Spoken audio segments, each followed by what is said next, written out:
Dr. Joan Conaway, Unscripted. Dr. Conaway, tell me your story. All the time I was growing up, my parents said, you can do whatever you want to do.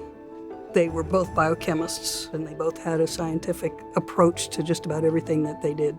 When I was a baby, my dad would take me to the lab with him, pull out the drawer at his lab bench, and put me in it, where I would quietly sleep and he would do his experiments.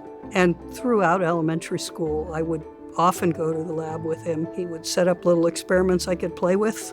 I realized that when you work in a lab, you have a short period of time where you've learned something brand new that nobody else knows in the world, and that's a pretty exciting thing.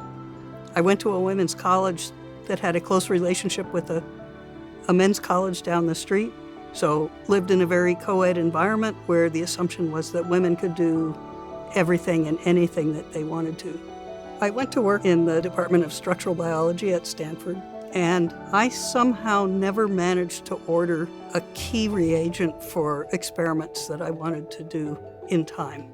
And so I often found myself wandering around the biochemistry department looking to see who I could borrow it from.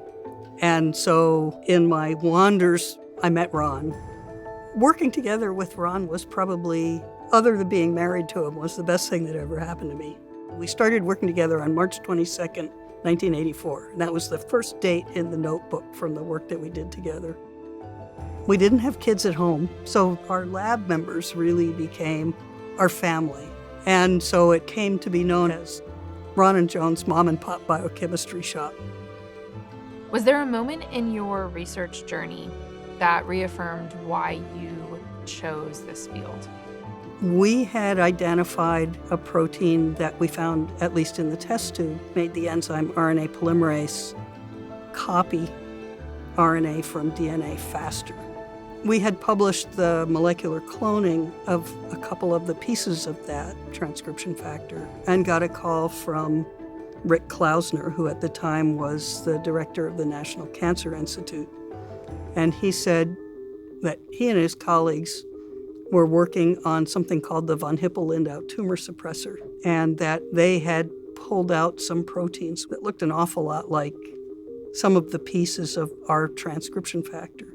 That led to a wonderful collaboration with Rick Klausner and his colleague Marston Linehan, and with Bill Kalin, who later won the Nobel Prize for work in this area. We ultimately established our independent lab and worked together until the summer of 2021, when we had planned to retire. One day I got a phone call from Eric Olson, who was the chair of the search committee, looking for a new vice provost and dean of basic research. The opportunity to contribute to a next phase of UT Southwestern was an incredibly exciting opportunity. I've enjoyed immensely being at UT Southwestern and serving in this role. I didn't realize the breadth of activities I would become involved in, ranging from faculty recruitment to thinking about how space is allocated, to working with other leaders to think about when's the next time for the next research building. What is something you found rewarding about yourself and your career over the last decade?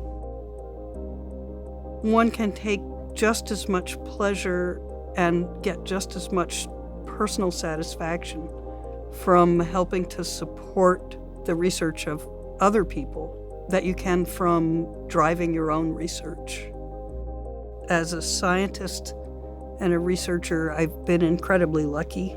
I had the opportunity to come into a field when it was new and to make important contributions with my colleague and my life partner, Ron. But at least as important as that, I've had the opportunity to work with a lot of incredibly smart, wonderful people along the way. Dr. Conaway, if you could share one piece of advice with your younger self, what would it be? Don't worry about the competition. Good things are going to happen.